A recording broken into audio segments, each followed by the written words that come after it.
Muy buenos días, estimados amigos del Grupo Radio Estéreo Mairán. Hoy es sábado 29 de mayo de 2021 y es un grato placer darles la más cordial bienvenida esta mañana de historia. Gracias, muchas gracias por la oportunidad de convivir a través de esta pasión. Soy Luis Alberto Vázquez Álvarez. Tras milenios de dominio absoluto de los soberanos en la creación de leyes, sin intervención del pueblo y bajo criterios de dominación oligárquica, surgieron pensamientos e instituciones que exigían una activa participación popular en la creación de normas públicas. El poder legislativo nacido de la Ilustración. Es el segundo tema de nuestra serie Poder Legislativo. Y recuerden, distinguidas damas y caballeros amantes de la historia, que para nosotros escuchar sus opiniones nos enaltece, eleva nuestra calidad humana, porque lo que ustedes decidan compartirnos nos ayuda siempre a crecer. Todos ustedes son muy valiosos para nosotros. Por ello les invitamos a que con toda confianza nos brinden su visión del tema y nos honren con ella. Con mucho agrado damos la más cordial bienvenida a nuestros invitados. Ignacio Salcido Dávila, licenciado en Derecho y maestro en Derechos Humanos, dedicado al libre ejercicio de la abogacía y amante de la historia. Doctor, muy buenos días, Carlos, muy buenos días al auditorio, gracias por escucharnos. Carlos H. Huerta Ochoa, licenciado en Derecho y maestro en Derecho, catedrático universitario y abogado, consultor con ostentación en amparo. Buenos días, doctor Vázquez Álvarez, amigo Ignacio, auditorio, bienvenidos. Y bueno, vamos a tener como música de fondo la obertura de la ópera Fidelio de Beethoven. Y bueno, pues para iniciar nuestro tema, recordemos que el programa pasado comentábamos acerca del dominio absoluto que había en la creación de las leyes, ya fuera por origen divino, por los soberanos y demás. Sin embargo, creo que bajo la idea de una participación se fueron dando pensamientos muy interesantes. No sé si pudiéramos empezar a platicar sobre ese tema, el licenciado Ignacio Salcido. Sí, claro, doctor. Mire, en el programa anterior abordamos la historia de las leyes, propiamente de un poder legislativo, no, sino la historia de las leyes como una especie de consecuencia de la necesidad del ser humano de categorizar todo lo objetivamente verificable. Y entre eso, pues, se empezaron a sistematizar las normas consuetudinarias que regían las sociedades de la antigüedad. Ese tipo de normas que regían eran aplicadas por un sistema de gobierno unipersonal en el que mayoritariamente la legitimidad del gobernante provenía de una identidad con las deidades. Eran teocráticos los gobernantes y por ende todo cumplimiento de la ley estaba asociado también con el cumplimiento o incumplimiento de mandatos divinos. La mentalidad que se sostuvo y que daba sustento a esa clase de estructura social subsistió durante cientos de años, durante milenios. Pero finalmente, durante mediados del siglo XVIII, primeros años del siglo XIX, comenzó una revolución social diagonal intelectual muy famosa, que es lo que conocemos como la Ilustración. La Ilustración tuvo una gran influencia en aspectos científicos, económicos, políticos y sociales de la época y sostenían que la razón podía contribuir para abolir la ignorancia, la superstición y la tiranía y así construir un mundo mejor. Es decir, se buscaba que el hombre hiciera valer su inteligencia para mejorar a la mayoría o a las masas, si se quiere ver así, pero lo destacable de esto, o lo irónico, es que la Ilustración nace en las clases altas, que eran minorías. No se venía todavía un concepto de igualdad real, pero lo que sí es que existía un descontento muy grande por la desigualdad que preocupaba, de la que derivaba, pero lo que se generaba con el absolutismo. Uno de los pensadores de la Ilustración más reconocidos, bueno, hay varios, pero podemos identificarlo con una frase: Homo homini lupus. El hombre es el lobo del hombre. Yo creo que ya sabemos todos de quién estamos hablando y estamos hablando de Thomas Hobbes.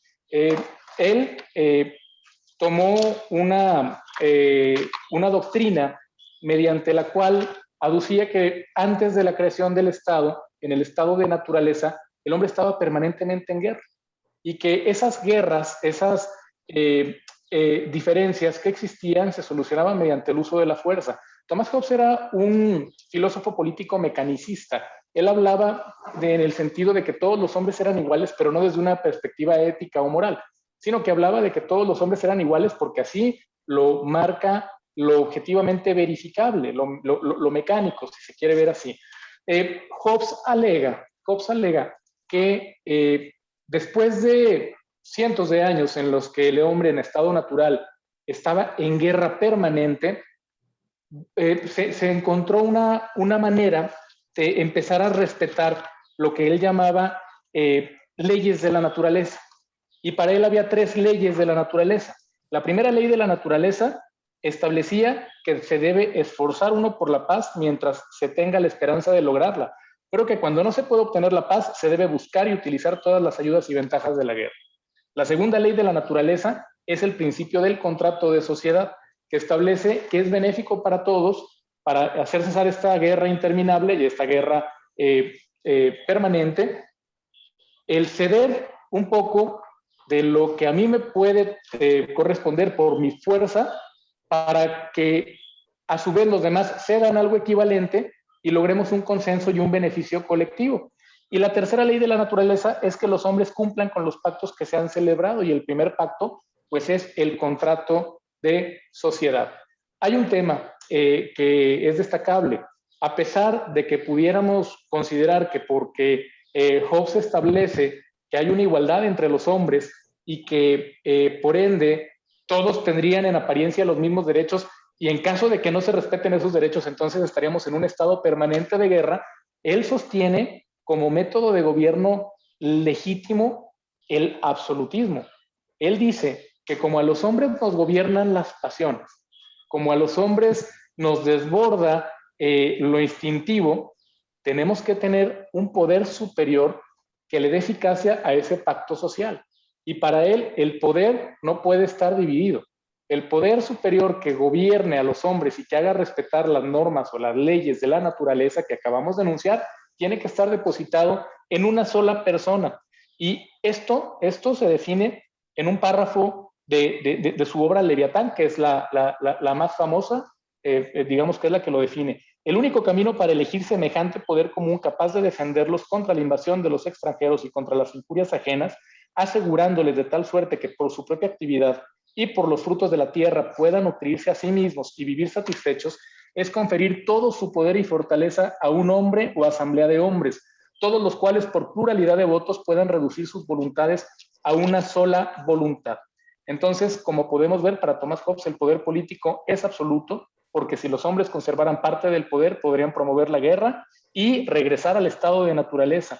También Hobbes trata de demostrar que el poder soberano que se cede no es atentatorio de la dignidad y no es gravoso, porque si bien se sufre un daño al someterse a la voluntad de otro, son mayores los beneficios que se logran con la seguridad en la conservación de la existencia. Creo que hemos sintetizado, doctor, para no ahondar mucho en el tema, porque esto es una plática, el pensamiento general de Thomas Hobbes, cómo defendía el absolutismo, cómo definió el nacimiento de las sociedades del estado de naturaleza. No sé si Carlos tenga algún comentario al respecto. Aquí lo que me llama mucho la atención, me parece magnífico, es el detalle de que, contrario a lo que se creía, según vimos el programa pasado, de que el poder venía de Dios, aquí el poder nace de la necesidad humana, ¿verdad? Excelente, muy bien. Carlos, adelante, querías comentar algo. Gracias, doctor. Gracias, Nacho. Pues continuando con esta misma línea de pensamiento, Nacho, has dado en el clavo. Hablamos de un régimen absolutista, una concentración de las 3 funciones del Estado, como era la administración pública, por así decirlo, la judicatura, la justicia, que se hacía por el rey y en nombre del rey, y el supremo legislador. O sea, de monarquía, el poder de uno solo, heredado por linaje y hasta la muerte y sin ninguna limitación. No que no hubiera ordenamiento jurídico, pero él mismo se lo iba dotando, se iba ampliando facultades y ese absolutismo de que no había ningún poder. Bueno, aunque esto no es enteramente exacto. Tenemos el poder de la Iglesia Católica, hasta salvo casos muy excepcionales cuando fue el anglicanismo de Enrique VIII en Inglaterra, que rompe por cuestiones no meramente de dogmas, sino cuestiones personales de quererse volver a casar para la procreación y seguir con su linaje, pero doctrinariamente no había ningún conflicto. Pero ese era ese duelo de poderes entre el poder terrenal y el poder eclesiástico.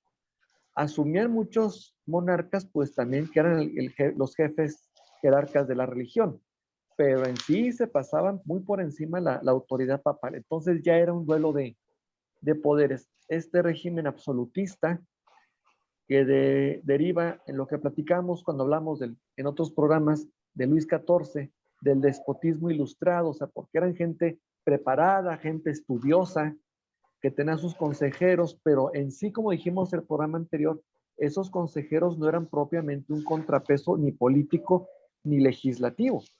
Eran consejeros así de algún tema o temas y el rey es el que asumía si hacía caso o no. Hablas tú de la obra del Leviatán y me hace recordar inclusive una variante que dijera alguna vez, pero al extremo, Octavio Paz en su libro El ogro filantrópico, hablando de un estado dadivoso, protector, populista al extremo, pero bueno, al final de cuentas era ese monstruo el que se convertía el hombre y que se iba devorando a sí mismo. Nos encontramos también, pues qué más que una forma así elegantemente que el fin justifica los medios en la obra del príncipe de Maquiavelo, que era todo el poder, y en el que se inspiraron pues muchos monarcas para el ejercicio personal del poder. El listado pues es grandísimo, no acabaremos nunca en esta saga de programas, pero sí hablamos de un Luis XIV, hablamos en el Reino Unido de Carlos I de Inglaterra, que aunque ya se empezaron a dar los primeros visos de caer contrapesos, recordemos que empieza a perder los reyes empiezan a perder ciertas facultades a raíz de Juan sin tierra, o como dijeran mis maestros de garantías, el famoso derecho cartulario, cuando el monarca empezaba a trincherarse los feudos y nace la clase media, los condes, los duques, los marqueses, a los que se les concedía tierra y se les delegaba cierto poder, a cambio de qué? De protección respecto a otras invasiones de otros reinos. Y ahí surgen los primeros contrapesos, pero no quiere decir que fuera propiamente un poder legislativo. Claro, las ciudades querían un poco más de autonomía, un poco más de independencia, pero esto no fue enteramente, se puede decir que un primer poder legislativo. Después viene una serie de transiciones con las primeras revoluciones intelectuales, como tú bien apuntas en Inglaterra. Un ícono pues es Oliver Cromwell, que les mantiene a raya precisamente esos monarcas, inclusive se llega a destituir a Carlos I de Inglaterra y es hasta guillotinado por sus excesos y aún en juicio nunca se arrepiente de esos excesos. Y se empiezan a armar los primeros contrapesos y a partir de ahí se van en el parlamento, que viene del francés parlare, hablar, los representantes de las primeras cámaras, la Cámara de los Lores, que aún subsiste, que es la élite del poder, y la Cámara de los Comunes, que son los representantes del pueblo. Entonces ahí se empieza a hablar de los primeros contrapesos, de una frase que yo recuerdo que me decía mi maestra de teoría del Estado: el rey reina actualmente, pero no gobierna. Y ahí se divide en dos fases, el jefe de Estado y el jefe de gobierno. El jefe de Estado, que es como si fuera un símbolo nacional, como la bandera, el istmo, y uno tiene relaciones diplomáticas, pero no decisiones propiamente ejecutivas. Y el jefe de gobierno como titular de la administración pública. Entonces, es en este tipo de ensayos, de parlamentos, organizados entre vecinos, conocidos, cuando empiezan los primeros equilibrios y, ¿por qué no decirlo?, el ejercicio de la democracia. Hasta aquí dejaré mi intervención, salvo tú, Nacho, doctor, que tenga algún comentario complementario. Excelente, excelente también, Carlos. Aquí con lo que acaba de comentar Carlos me recuerda, cuando menciona a Juan sin tierra, precisamente a John Locke. John Locke es otro filósofo inglés que es muy valiosa su participación porque también empieza a analizar la política, pero ya de una manera más distributiva. Cuando él se enfrenta, por ejemplo, al rey Juan sin tierra, hermano de Ricardo Corazón de León, que se supone que andaba en las cruzadas y había dejado en el lugar a Juan Cientierra, en ese famoso libro del gobierno civil, se enfrenta para decirle que el rey no tenía la capacidad, y aquí es donde me gustaría mucho que al regresar de la pausa pudiésemos platicar un poco, la capacidad absoluta de poder gobernar, administrar y al mismo tiempo legislar y al mismo tiempo juzgar. Es un primer momento, una primera etapa en donde se empieza a hablar de la división de poderes con el gobierno civil de John Locke, pero apenas es un pequeño bosquejo de lo que vendrá más adelante. Aquí están los ingleses hablando, pero ya vendrán los franceses, como Montesquieu, como Diderot, como Rousseau, a platicarnos un poco más de eso. Pero ¿qué les parece? Vamos a hacer una breve pausa y continuamos dialogando. Regresamos a Diálogos con la Historia. Estamos platicando del tema acerca de lo que sería el poder legislativo en la Ilustración. Con nosotros Ignacio Salcido Dávila, amante de la historia, licenciado en Derecho. Carlos H. Huerta Ochoa, también licenciado en Derecho, amante también de la historia. Y bueno, dejábamos hace un momento el tema de muy general John Locke, pero Nacho quería comentarnos algo acerca de este pensador. Sí, John Locke tiene una forma muy particular de pensar, incorpora o es de los primeros en incorporar un concepto que todavía está muy vigente y de hecho más vigente a partir de la posguerra, de la Segunda Guerra Mundial, que son el derecho natural, que es en lo que muchos sustentan los derechos humanos. Porque él habla de que la tarea del Estado es proteger 3 derechos naturales: la vida, la libertad y la propiedad privada. Y añadiría también que existe un cuarto derecho, que es obtener la protección de esos derechos por parte del Estado. El punto es que es un derecho natural. Es decir, para personas como yo, por ejemplo, y no voy a meter conceptos muy técnicos, lo digo en palabras llanas, para personas como yo, el decir un derecho natural es un despropósito. Porque un derecho natural implica el afirmar que hay una norma con calidad jurídica que es vinculante, coactiva y que rige la conducta de los individuos. Cuando realmente yo soy más de la idea o comulgo más con un pensador como Hobbes, que decía que mientras no exista la sociedad no hay nada justo ni nada injusto, y menos aún pudiera hablarse de un derecho, porque para que se pueda hablar de un derecho en los conceptos que conocemos actualmente, hay una cuestión que se llama la coercibilidad, es decir, que yo pueda exigirlo de otra persona, que exista algún mecanismo previsto por la sociedad, por la estructura social, para poder hacerlo valer. Entonces, en lo personal, un derecho natural es incompatible. Todo derecho es en lo personal, y respetando absolutamente, entiendo que hay gente que piensa muy distinto y es muy respetable, pero pienso que todo derecho, para poder ser un derecho, tiene que tener una estructura social en la que descanse y que se otorgue al ciudadano que se sienta agraviado o lesionado en esos derechos un mecanismo precisamente derivado de esa estructura social para hacerlo valer. Bueno, pues estamos hablando de que Locke establecía que había ya derechos naturales, y luego hay un concepto muy avanzado que a mí me llamó mucho la atención. Habla no solamente de que todos tenemos derecho a la vida, a la libertad, a la propiedad privada y a defender esos derechos, que son los 4 derechos naturales, pero en la defensa de la propiedad privada incorpora una cuestión interesantísima y que a mí me parece sumamente moderna, porque realmente es poca efectividad la que tiene, pero en cuanto a su razón es muy noble, porque dice que la propiedad privada únicamente puede consistir en todo lo que un hombre haya trabajado y que pueda utilizar, ya que la propiedad tiene un límite. Es decir, yo no puedo hacerme de más de lo que yo puedo utilizar. La propiedad ya se ve como una prerrogativa con una función social.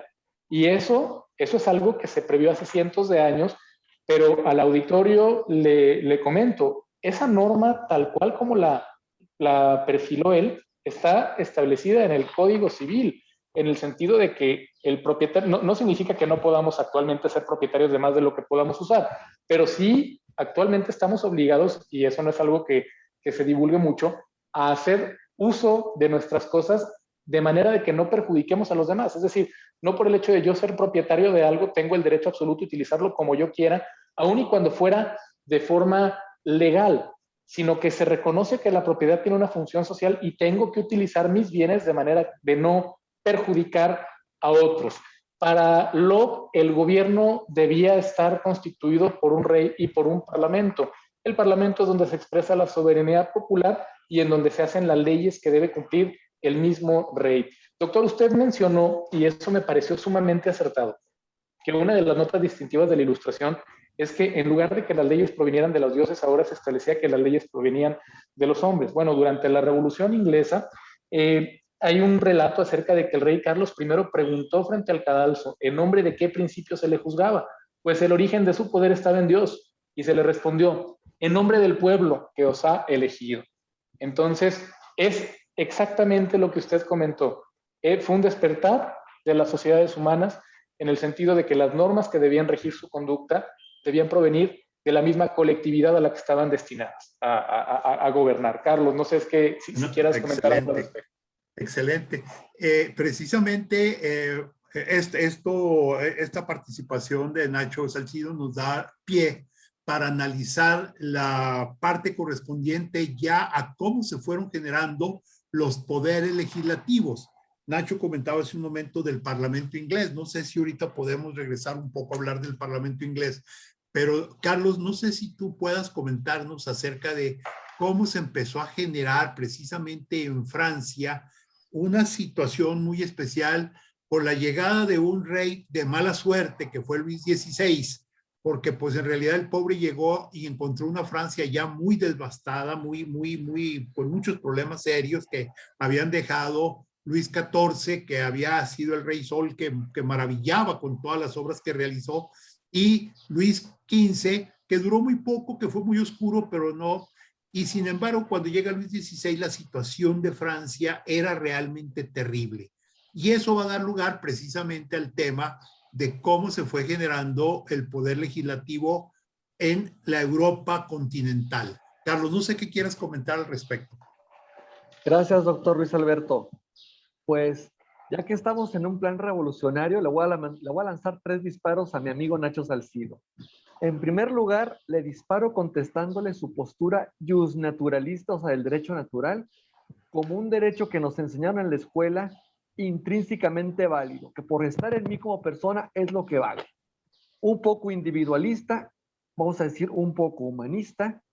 Sin embargo, esta revolución se vuelve de lo que es mi escuela. Claro, yo tengo también principios éticos, pero ¿qué es el positivismo? Y el positivismo es lo que está en la realidad, en el mundo cotidiano, en esa, como dice Recastel Siches, en esa vida humana objetivada, todo lo que es palpable. Y aprovecho para saludar a toda la clase de Filosofía del Derecho de Universidad de Vizcaya. Bueno, que hemos estado analizando estos temas. Entonces, esa porción de realidad, esas distintas realidades, y lo conecto con lo que tú dices, Luis Alberto.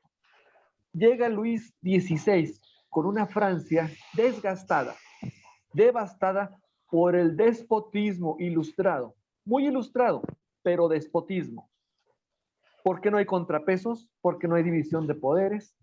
Entonces es la clase pensante que empieza a reflexionar, a analizar, a escribir. Como mi tocayo, nada más que yo no soy noble, Carlos Secondant, barón de Montesquieu, que en su obra El espíritu de las leyes, que es lo que hemos estado viendo en clase, a ver, una ley tiene un objetivo, es una vida humana objetivada, o sea, tiene una finalidad para regular las conductas. Entonces, regular las conductas de un Estado absolutista, no confundir totalitario, porque ese es otro concepto que ya se viene en la época contemporánea. Entonces, la necesidad de 3 funciones del Estado, la administrativa, la jurisdiccional y la legislativa. Y en la legislativa, a veces perdemos un poco de cuenta esta circunstancia, pero no solo es la producción de leyes, es la representación popular, la legitimación, o sea, defender el Estado de Derecho y la rendición de cuentas. Eso es donde empieza a decir, a ver, vamos a buscar esos contrapesos. Vamos a empezar a ver cómo se manejan las finanzas y sobre todo una realidad social tan cruda como la crisis económica, la hambruna, la ignorancia, las pandemias que ya existían, que después de las guerras se vino una pandemia y acababa también con la población. Lo que no se llevó la guerra, se lo llevaban las epidemias. La fiebre negra, digo, no voy a hacer todo el catálogo porque eso lo conocemos en forma sobreabundante. Entonces, Montesquieu empieza a hacer esa división con el espíritu. A ver, tiene que haber una función así, y ahí vienen los parlamentos, que se escuche la voz de la población. Y ahí viene otro debate. Tú decías ahorita lo de Carlos I de Inglaterra, decía, nombre de quién me juzgan si yo soy el soberano. Y ahí es donde viene el debate de la soberanía. ¿En quién reside? ¿En el gobierno o en el pueblo? Y los constitucionalistas nos contestamos, bueno, es en el pueblo, pero se ejerce por conducto de los poderes constituidos, llámese nuestros representantes. Entonces ahí está la visión de los primeros congresos, asambleas, parlamentos, manifestaciones grupales, que en representación de toda la masa de población va a haber por nuestros intereses. Y ahí se empiezan a esbozar los primeros estructuraciones del Estado y el primer reconocimiento a los derechos fundamentales. Hasta ahí mi intervención y atento a los demás comentarios. Excelente, gracias, Carlos. Bueno, nos dejas el tema precisamente que Nacho ya empezaba a tratar sobre el caso de los Estados Generales y lo que surge. ¿Qué sucede? Que el rey, desesperado por la situación que vivía Francia, Luis XVI, llama a los llamados Estados Generales, les pide que existan, los reúne. ¿Quiénes eran los Estados Generales? Eran los nobles, era el clero y era el pueblo llano, la burguesía que empezaba a surgir entonces.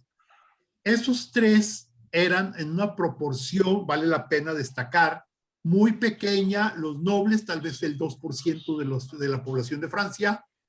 El clero, otro 2 a 3% cuando mucho. Y el pueblo llano era el 95%. Sin embargo, cada uno de los estados tenía un voto, un solo voto. Se ponían de acuerdo los nobles y votaban, se ponían de acuerdo los clérigos y votaban, se ponían de acuerdo el pueblo y votaba. Pero siempre acordaban lo mismo los nobles y el clero. Y entonces la votación siempre se iba de 2 a 1, que venía a ser algo así como el 5 al 10% de la población de Francia contra el 90%. Y esto trajo como resultado un rompimiento que no se logró llegar a cabo ningún acuerdo por parte de los Estados Generales, y el pueblo se retiró para crear la Asamblea Nacional en el famoso campo del juego de la pelota. Pero creo que, Nacho, por ahí nos querías platicar un poco más. Así es, doctor. De hecho, este quiebre, este rompimiento que usted comenta que se dio en la última reunión de los Estados Generales que ocurrió en 1789, fue derivado de que, como sabemos, pues bueno, Luis XVI, usted lo comentaba, encontró ya un Estado francés en bancarrota, que estaba arrinconado, y convoca a los Estados Generales como una medida desesperada, pero también para tratar de darles una mayor legitimación. En este caso el descontento era del pueblo, al tercer Estado que representaba al pueblo, dobló el número de representantes de ese tercer Estado. Fueron elegidos varones mayores de 25 años que estaban inscritos en una lista de un impuesto que se llamaba impuesto de capitación, que era el que se pagaba por cabeza en esa época. Se convocó a los Estados Generales y luego, como usted bien comenta, era realmente una ficción de consenso, porque no había ninguna representatividad. Cada uno de los estados tenía, o cada uno de los integrantes, de los miembros integrantes, tenía un voto, pero el sustrato de esos representantes, de esos tres integrantes de los Estados Generales, era muy disímil. Más del 90% de la población francesa estaba representada por el tercer Estado, pero ese porcentaje tan apabullante y tan abrumador no era capaz de imponerse al pequeño porcentaje restante, porque se constituía mayoría, y era por mayoría simple. ¿Cuál fue el conflicto en 1789? Que el tercer Estado, sintiendo ya la debilidad del poder del monarca, pidió un cambio en la forma de computar los votos y solicitaron que en vez de que los votos se hicieran por cada uno de las representaciones, que se hicieran por voto nominal de los representantes, de los diputados.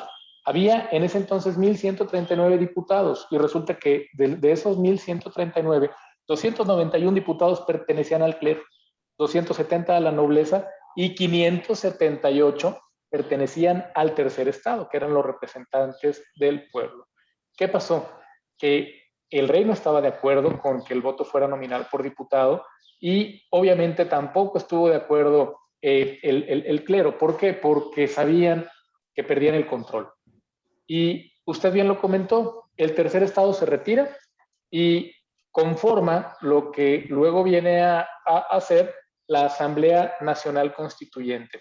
Un dato muy interesante es que la apertura de los Estados Generales del 5 de mayo de 1789 marca el inicio de la Revolución Francesa, que como sabemos es un cambio de paradigma en el pensamiento humano y en cómo se regía la sociedad. Yo creo, doctor, que tienen temas muy interesantes, un poco más extensos. Entiendo que se nos está acabando el tiempo de este bloque. No sé si quisiera usted, Carlos, externar algo a modo de conclusión. No, me parece muy clara la postura que nos acabas de enunciar. Me gustaría sí que hagamos una breve pausa y al regresar que pues platiquemos de qué fue, cómo nació ya un poder legislativo en la práctica en Francia y lógicamente en Estados Unidos. Vamos a hacer una breve pausa y continuamos. Regresamos a Diálogos con la Historia. Estamos platicando acerca de el poder legislativo surgido de la Ilustración. Con nosotros, Carlos H. Huerta Ochoa, licenciado en Derecho, maestro en Derecho, catedrático universitario, amante de la historia. Ignacio Salcido Dávila, también licenciado en Derecho, maestro en Derechos Humanos, dedicado al libre ejercicio de la abogacía y un verdadero amante de la historia en todos sus aspectos. Y bueno, comentábamos que viene el momento de la Revolución Francesa, pero más que platicar de la revolución, ahí nacen instituciones legislativas. El licenciado Ignacio Salcido quería comentarnos algo de ello. Así es. Bueno, estábamos comentando cómo de los estados generales convocados por Luis XVI con la finalidad de poner fin a la situación caótica que reinaba en la Francia de aquella época, bueno, hubo una separación, una ruptura de esa convención, de esa reunión de los estados generales. El tercer estado, que eran los representantes del pueblo, se constituyen en lo que se llamó como una asamblea nacional constituyente, y de esa Asamblea Nacional Constituyente ya se puede considerar un órgano legislativo porque tenía como finalidad el dictar una constitución en Francia, dar la primera constitución a Francia. Para este fin se creó un comité que debía preparar un orden de trabajo sobre la constitución del reino. Y de esta Asamblea Nacional Constituyente emanó lo que conocemos como la Declaración de los Derechos del Hombre y del Ciudadano, que es un documento que establece los derechos fundamentales de los ciudadanos franceses y de todos los hombres sin excepción. Uno de los aspectos interesantes de la Declaración de los Derechos del Hombre y del Ciudadano es la declaración de igualdad de todos los hombres. Pero bueno, el gran problema que surge a partir de la positivización, que ahorita Carlos habló de que era el positivismo jurídico, que es el hecho de que algo esté reconocido normativamente, es decir, para no irnos a cosas técnicas, que una ley diga que esto es así. Ese es el positivismo jurídico, que algo diga, que una ley diga esto es así. Bueno, a partir de esta Declaración de los Derechos del Hombre y del Ciudadano se estableció legalmente un principio de igualdad de todos los hombres, pero eso otorgó en forma indiscriminada igual posibilidad para que los más fuertes explotaran a los más débiles y el Estado no tuviera la oportunidad de intervenir. Jurídicamente eso vino la historia a demostrar que era un gran error, por eso es que el Estado tiene cada vez más intervención en cuestiones que tienen que ver con la regulación de las desigualdades, pero fue un gran avance el hecho de que el propio pueblo se diera una constitución. De hecho, esta declaración fue aprobada e incorporada a la Constitución francesa de 1793, en la que se establece el Directorio de Francia. Y en el derecho constitucional francés, la Declaración de 1789 todavía es parte de la Constitución francesa de 1946, porque se agregan derechos sociales en su preámbulo, y de la de 1958, que conserva el mismo preámbulo que la Constitución que acabamos de mencionar. Carlos, tú nos querías comentar algo acerca de los órganos legislativos que surgieron a partir de esta situación. Bueno, gracias Nacho. Pues precisamente estos acomodos del poder, y no podemos dejar este programa sin mencionar brevemente a otro gran pensador, Jean-Jacques Rousseau, que fue el primero que nos habló precisamente de un pacto social. Entonces recordemos que, por ejemplo, la tradición británica es un derecho consuetudinario, quiere decir que no hay una constitución escrita, más de una serie de leyes seguidas en la tradición, la costumbre, la equidad, la justicia. Entonces, ya en Francia se habla de esas primeras constituciones escritas y obviamente que sirvieron de base para la independencia americana, que aconteció unos años un poquito más atrás, pero inspirado en las ideas francesas. Entonces, es un pacto social. Es decir, nosotros como sociedad pactamos una forma de gobierno, pactamos una, más que división de poderes, una distribución de competencias, de responsabilidades. Ningún poder está por encima del otro, ni se neutralizan, simplemente se complementan y cada quien tiene su área precisamente de labor dentro de la función del Estado. Entonces, dentro de este repartimiento del poder, pues nos encontramos con el poder legislativo, que como dije hace rato, pues tiene sus funciones también de representación, rendición de cuentas y producción jurídica de ordenamientos. Entonces, y también la legitimidad. Y de alguna manera, a fin de hacer esa serie de acomodos, precisamente, se asume el sistema bicameral, es decir, que hay un cuerpo legislativo dividido en dos campos. Una cámara alta, que en este caso en el modelo británico era la Cámara de los Lores, de la Cámara de la Élite, y la Cámara de los Comunes, que era precisamente el pueblo. Entonces, una serie de atribuciones que se empiezan a hacer ver así para precisamente poder legislar y empezar a ejercer ese tipo de funciones. Se adopta ese sistema ya después en Estados Unidos, bueno, en Francia, en Estados Unidos, pero a través de otros nombres, una Cámara de Representantes, una Cámara de Diputados y un Senado. Un Senado que representa precisamente a las entidades federativas, a las regiones, a los estados, y una Cámara de Representantes o Diputados precisamente a la población en general, por circunscripción. Existe un modelo, por ese mejor lo dejamos para el tercer programa, cuando hablemos de su influencia en México, y actualmente en Estados Unidos todavía hay algunos estados locales que tienen su propio Senado local, que es también un equilibrio de poderes, también como consejeros del gobernador, que también tienen su competencia limitada para legislar en ciertos temas. De hecho, tiene la figura del vicegobernador, que a su vez se replica a nivel federal con la figura del vicepresidente, que en caso de que haya una división, esa parte compartida el Ejecutivo emite el voto de calidad. Entonces, digo, estamos hablando de pesos, contrapesos, entonces hay esa necesidad, uno representando a la región y otro a la población. Pero al final de cuentas no es más que precisamente evitar una confrontación entre poderes, evitar precisamente amagos de un poder rival y precisamente, inclusive, pueden tener una cuestión mediadora cuando se presenta algún conflicto. Obviamente, el poder legislativo, pues, tiene su competencia muy bien delimitada en cuanto a lo que es, en el caso de un estado federal, como es Estados Unidos y como hay otros, y la competencia local.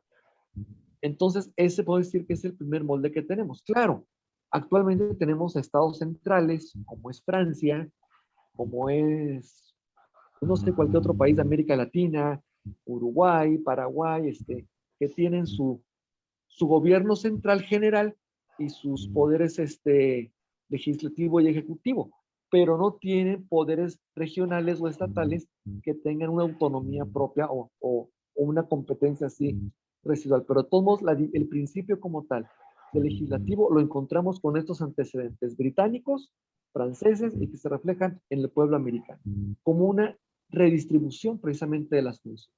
Ya el Ejecutivo no produce leyes en exclusivo, ya no se pone, ya tiene que rendir cuentas de todos sus gastos que hace la administración, ya tiene que velar por esos derechos. Por eso hablaba Rousseau de ese pacto social donde entran los derechos individuales y las garantías sociales a las que Nacho y tú, Luis Alberto, hablaban al principio de este programa. Entonces, ahí es donde viene ya la gran competencia precisamente de estos órganos, se van integrando por gentes en su calidad que sean elegibles precisamente, un mínimo de instrucción o de perdido que sean avecindados, Y ahí es donde empieza a generarse nuestros primeros legisladores en la historia moderna del mundo. Hasta aquí, mi parte, muchas gracias. Magnífico, magníficas participaciones. Aquí yo quiero destacar un aspecto que es interesante. Los sistemas legislativos se pueden transmitir las imágenes, pero no las formas perfectas o las formas idénticas. Destacaba, por ejemplo, ahorita hace ratito el licenciado Salcido sobre Francia y tú, Carlos, sobre Estados Unidos. Quiero nomás mencionar muy brevemente, para dejar que ustedes sigan participando, que la figura que se menciona, por ejemplo, en el bicamarismo inglés corresponde mucho a la estructura inglesa, nobles y plebeyos, la Cámara de Representantes, la Cámara de Baja y la Cámara Alta. Pero en Estados Unidos mencionabas, Carlos, y es correcto, que hay dos cámaras que nacen precisamente de la estructura política de los Estados Unidos. Recordemos, eran 13 colonias inglesas en Norteamérica, pero cada colonia tenía autonomía hacia la corona inglesa y entre sí. Por eso, cuando se consigue la independencia de Estados Unidos, cada una de las colonias como que quería seguir siendo autónoma, no quería perder esa autonomía, a diferencia de los virreinatos españoles que la próxima ocasión vamos a platicar. Y eso genera conflictos en el Congreso Constituyente norteamericano. Hay quienes opinan que deberá haber un poder legislativo formado por una cámara con un X número de representantes por cada una de las colonias. En este caso vamos a poner las 13 colonias, 2 representantes, 26 personas, pero los estados mayores se oponen, los menores se oponen diciendo, perdón, ya me confundí, los estados mayores se oponen diciendo que no pueden tener el valor de un estado pequeño. Por lo tanto, no es válido ese programa. Entonces se propone una segunda fórmula, que sea por número de habitantes por cada estado, o sea, un representante por cada X cantidad de habitantes. Y entonces otra vez vuelve a surgir el problema de que puede haber estados que tengan muchos habitantes, estados con pocos habitantes. Total que terminan poniéndose de acuerdo en un sistema perfecto, muy interesante, que es crear 2 cámaras que mencionabas hace un momento, Carlos, la Cámara de Representantes, que como su nombre lo indica, representan al pueblo, es la Cámara directa del pueblo, y la Cámara de Senadores, que es la que se encarga de representar a las entidades federativas, a los estados. Y ese es el sistema que consideran en Estados Unidos perfecto. No sé, licenciado Ignacio Salcido, si quieres comentar algo.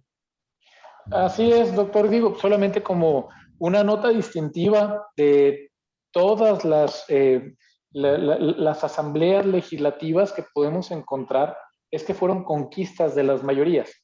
Es lo mismo que con los, que con los derechos humanos. El logro de su reconocimiento, de su consagración legislativa, inclusive de su elevación a rango constitucional, son conquistas de las masas, de las que fueron minorías en el sentido de representación política, que lograron imponerse a quienes estaban en el poder. Un ejemplo de ello, que creo que es interesante que abordemos en este programa, es la Duma de Rusia, que surge bajo la presión de la Revolución Rusa de 1905. El 6 de agosto de 1905, el zar Nicolás II, sabemos que ya estaba el Estado ruso también, una situación muy parecida a la que estábamos comentando en cuestión de estabilidad política, a la de la Francia del siglo XVIII. Surge esta gran presión del pueblo y publica por ende un manifiesto acerca de la convocación a una Duma que se suponía que iba a ser un órgano consultivo. En ese manifiesto de octubre el zar se comprometió a introducir libertades civiles básicas, a proporcionar una participación más amplia en la Duma y a dotar a la Duma de poderes legislativos y de sobreseimiento. Aunque Rusia estaba en ese momento lejos de ser una democracia, esto ya puede ser comparado con la Cámara Baja de un parlamento y se puede equiparar a un Consejo de Estado del Imperio Ruso con la Cámara Alta. Entonces, doctor, creo que de este programa podemos dejar como corolario 2 cosas. Uno, el surgimiento de la actual concepción de las leyes es el hecho que usted acertadamente lo definió, de que la humanidad adquirió conciencia de que las normas que iban a regir a la sociedad debían ser dadas por la razón y hechas por hombres para los hombres. Y dos, que el establecimiento de órganos legislativos es siempre una conquista de los grupos mayoritarios socialmente oprimidos y que en esos momentos, antes del surgimiento de esas cámaras o de esas asambleas, gozaban de una infrarrepresentación muy significativa en el poder, doctor. Excelente, excelente conclusión. Carlos, nos quedan unos 2 minutos, si no sé si quieres concluir algo al respecto. Pues nada más como conclusión que pues es una lucha al final de cuentas de poderes. Ahorita que retomaban el caso de las colonias inglesas, que después eran lo que es Estados Unidos de Norteamérica, pues había una gran contradicción ahí, porque sí eran autónomas entre sí, pero al final de cuentas no tenían un reconocimiento tal de la corona británica, porque ni eran, así como lo que pasó en México, ni eran enteramente ingleses ni británicos, y ellos así mismos se asumían como americanos. Entonces, en ese estira y afloja de buscar esas libertades que desembocaban en la famosa Bill of Rights o Carta de Derechos Fundamentales, nos encontramos pues el derecho a un debido proceso legal, el derecho a una independencia, el derecho a la libertad de tránsito, de profesión, y por qué no decirlo, a dignificar un poco el concepto de persona humana. Entonces, pues yo ahí concluiré esta intervención de este magnífico programa y esperemos concluir esta saga formidable, pues, con un poco más de cultura histórica y jurídica. Gracias, Excelente. Muchísimas gracias. Muchas gracias al licenciado Ignacio Salcido Dávila. Muchas gracias a Carlos H. Huerta Ochoa por su participación en este programa. Y bueno, pues el próximo programa nos referiremos directamente a lo que viene a ser el Poder Legislativo en México. Gracias a ambos. Muchas gracias a mi compañera Claudia Martínez Martel, la coordinación general de este programa, a Roberto Ríos, en la dirección de grabación, y a ustedes, estimados amigos, estimadas amigas, les deseamos un fabuloso fin de semana y los esperamos el próximo sábado 5 de junio. Muchas gracias, muy buenos días.